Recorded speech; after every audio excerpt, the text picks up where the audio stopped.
একবার সকলকে স্বাগত। সকলকে শুভ দীপাবলির শুভেচ্ছা জানিয়ে আজকে আমরা আবার ভিডিও শুরু করছি। আজকে আমি অষ্টম শ্রেণীর 19 নম্বর অধ্যায় সমীকরণ গঠন এবং সমাধান এর একখানা ভিডিও আমি এর আগে ছেড়েছিলাম, যাতে 7টা অঙ্ক আমরা প্রথম 7টা অঙ্ক নিয়ে আলোচনা করেছিলাম। আজকে আমরা 8এর দাগের অঙ্ক থেকে শুরু করব। 8এর দাগের অঙ্ক কি বলেছে দেখো, বলেছে 830কে এমন দুটি অংশে ভাগ করি যেন একটি অংশের 30% অপর অংশের 40% অপেক্ষা 4 বেশি হয়। তাহলে আমরা কি করেছি, প্রথমে একটা অংশ ধরে নিয়েছি এক্স, তাহলে অপর অংশ কত না 830 মাইনাস এক্স, যেহেতু বলা ছিল যে 830কে এমন দুটি অংশ ভাগ করি। তাহলে এবার প্রশ্ন অনুযায়ী তাহলে প্রথম অংশ মানে এক্স এর 30% সমান অপর অংশের 40%, অপর অংশ হচ্ছে 830 মাইনাস এক্স, তার 40% অপেক্ষা 4 বেশি, বেশি বলে +4। এবার আমরা ক্যালকুলেশন করেছি এক্স ইন্টু 30% মানে এক্স ইন্টু 30/100, আর এটা ইন্টু 40/100 +4। এরপর লসাগু করেছি, এটা 30x/100, আর এখানে জাস্ট 100টা লসাগু হয়েছে, দিয়ে 4 100 400 প্লাস এটা যেমন আছে তেমন। এবার 100 100 কেটে গিয়ে তারপরে যেমন সমীকরণ সমাধান করে ক্যালকুলেশন করে দেখো আমরা এক্স এর সর্বশেষে একটা মান বের করেছি 480, অর্থাৎ একটা অংশ হচ্ছে 480 এবং অপর অংশটা তাহলে কত না 830 মাইনাস 480 মানে হচ্ছে 350। নেক্সট আমরা চলে যাব 9এর অঙ্ক। 9এর অঙ্ক বলেছে 56কে এমন দুটি অংশে ভাগ করি যেন প্রথম অংশের 3 গুণ দ্বিতীয় অংশের 1/3 অপেক্ষা 48 বেশি হয়। তাহলে 56কে আমরা প্রথম একটা অংশ ভেঙেছি এক্স, তাহলে অপর অংশ হবে 56 মাইনাস এক্স।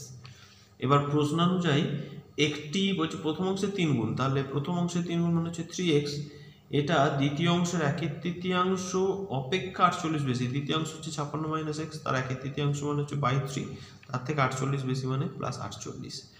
দিয়ে একই রকমভাবে আগের অংশের মতো সমাধান আমি কি করেছি, এটাকে 3x এর গায়ে এই এক্স যুক্ত টার্মটাকে নিয়ে এসেছি বাঁ দিকে, মাইনাস সাইনে চলে এসেছে, শুধু 48টাকে ডান দিকে রেখেছি। দিয়ে ক্যালকুলেশন করে গেছি, দেখো সিম্পল ক্যালকুলেশন করে দেখো এক্স এর মান বেরিয়েছে কত না 20। তাহলে একটা অংশ বেরিয়ে গেল কত না 20, আর অপর অংশ হচ্ছে 56 মাইনাস 20 মানে হচ্ছে 36। এরপর আমরা চলে যাব 10এর অঙ্ক। 10এর অঙ্ক বলেছে একটি দণ্ডের 1/5 অংশ কাদায়, 3/5 অংশ জলে এবং অবশিষ্ট 5 মিটার জলের উপরে আছে, দণ্ডটির দৈর্ঘ্য হিসাব করে লিখি। তাহলে আমি সমগ্র দণ্ডটা ধরে নিচ্ছি এক্স অংশ, সুতরাং কাদায় আছে সমগ্র দণ্ডের 1/5 অংশ মানে এক্স ইন্টু 1/5 মানে হচ্ছে x/5, আর জলে আছে 3/5 অংশ, তাহলে এক্স ইন্টু 3/5 মানে হচ্ছে 3x/5। এবার জলে ও কাদায় মোট আছে আমি বের করে নিয়েছি x/5 প্লাস 3x/5 মানে হচ্ছে 4x/5 অংশ। তাহলে অবশিষ্ট অংশ কত, সমগ্র বাঁশটা হচ্ছে x, তাহলে এটা প্রথমে আমি 1 ধরে করেছিলাম, তাহলে এটা হবে x বিয়োগ মাইনাস 4x/5, অর্থাৎ এই অংশটা দিয়ে হচ্ছে কত 5x মাইনাস 4x/5 সমান হচ্ছে x/5। তাহলে প্রশ্ন অনুযায়ী এই x/5টা সমান হচ্ছে 5, কেননা দেখো প্রশ্নে বলা ছিল যে অবশিষ্ট 5 মিটার জলের উপরে আছে, তাহলে x/5 এটা জলের উপরে আছে, এটা মানে হচ্ছে 5। সলভ করলে আসছে x সমান 25, সুতরাং সম্পূর্ণ দণ্ডের দৈর্ঘ্য হচ্ছে 25 মিটার। নেক্সট আমরা চলে যাব 11 অঙ্ক। 11 অঙ্কে বলেছে আমার বাবার বর্তমান বয়স আমার বয়সের 7 গুণ, 10 বছর পরে বাবার বয়স আমার বয়সের 3 গুণ হবে, আমারও বাবার বর্তমান বয়স কত হিসেব করি। তাহলে ধরে নিয়েছি আমার বর্তমান বয়স হচ্ছে x বছর, আর বাবার বর্তমান বয়স হচ্ছে 7x বছর। এখন 10 বছর পর আমার বয়স কত হবে, 10 বাড়বে মানে x + 10, আর 10 বছর পর একইভাবে বাবারও 10 বছর বাড়বে, অর্থাৎ 7x + 10। এবার প্রশ্ন অনুযায়ী কি বলেছে, 10 বছর পর বাবার বয়স, তাহলে 10 বছর পর বাবার বয়সে এটা আমার বয়সের 3 গুণ হবে, তাহলে আমার বয়স ইন্টু 3 দিয়ে এবার সমাধান করেছি। দেখো 7x + 10 সমান 3x + 30, দুটো এক্সকে আমরা এক জায়গায় নিয়ে গেছি আর দুটো পাটিগণিতিক টার্ম এক জায়গায় রেখেছি। সলভ করে এক্স বেরিয়ে গেছে 5 বছর, তাহলে আমার বর্তমান বয়স হচ্ছে 5 বছর, বাবার বর্তমান বয়স হচ্ছে 5 × 7 মানে হচ্ছে 35 বছর। এ প্রসঙ্গে বলে রাখি, ভিডিওটি তোমাদের যদি ভালো লেগে থাকে তাহলে কিন্তু তোমরা বন্ধুদের সাথে লাইক এবং শেয়ার করে নিতে ভুলবে না। আর যারা চ্যানেলে প্রথম এসেছো তারা অতি অবশ্যই চ্যানেলটাকে সাবস্ক্রাইব করে নাও, পাশের বেল আইকনটায় ক্লিক করে নোটিফিকেশানে অল ক্লিক করে দাও, যাতে ভিডিও আপলোড করার সাথে সাথে তোমাদের কাছে নোটিফিকেশান চলে যায়। এবং চেষ্টা করছি যতটা সহজ সরলভাবে তোমাদের কাছে অঙ্কগুলো পৌঁছে দেওয়ার জন্যে। এরপরেও যদি কারোর কোনো অসুবিধা থেকে থাকে অতি অবশ্যই তোমরা কমেন্ট করে থাকবে। কমেন্ট করে থাকলে আমি তাহলে তোমাদের সেগুলো আরও নতুনভাবে যোগাযোগ করে দেবো বা দেখিয়ে দেবো, অথবা আমার হোয়াটসঅ্যাপ নাম্বার দিয়ে দেবো, তোমরা পার্সোনালি কন্ট্যাক্ট করে নিতে পারো। নেক্সট আমরা চলে যাব 12 অঙ্ক। 12 অঙ্কে বলেছে আমার মামা 1000 টাকার একটি চেক ব্যাংক থেকে ভাঙালেন। তিনি কয়েকটি 5 টাকার নোট ও কয়েকটি 10 টাকার নোট পেলেন। যদি মামা মোট 137টি নোট পেয়ে থাকেন তাহলে কতগুলি 5 টাকার নোট পেলেন দেখি। তাহলে ধরে নিয়েছি, দেখো ধরে নিয়েছি এক্সট্রা 5 টাকার নোট পেলেন। সুতরাং 10 টাকার নোট সংখ্যা কত না, মোট যেহেতু 137টা নোট মামা তুলেছিল তাহলে 137 মাইনাস এক্স মানে হচ্ছে 10 টাকার নোট। এবার 5 টাকার নোটের মূল্য কত, একটা 5 টাকার নোটের মূল্য 5 টাকা, তাহলে এক্সট্রা 5 টাকার নোটের মূল্য হবে 5x টাকা। একইভাবে একটা 10 টাকার নোটের মূল্য হচ্ছে 10 টাকা, তাহলে 137 মাইনাস এক্সট্রা 10 টাকার মূল্য হচ্ছে এইটা ইন্টু 10। এই দুটো মূল্য মিলিয়ে হচ্ছে কিন্তু 1000 টাকা মোট তোলা হয়েছিল, তাহলে এটা সমানই হচ্ছে 1000। এবার আমরা সলভ করেছি, সলভ করে x সমান বেরিয়েছে 74। তাহলে মামা 74টি 5 টাকার নোট তুলেছিলেন। 13 অঙ্ক।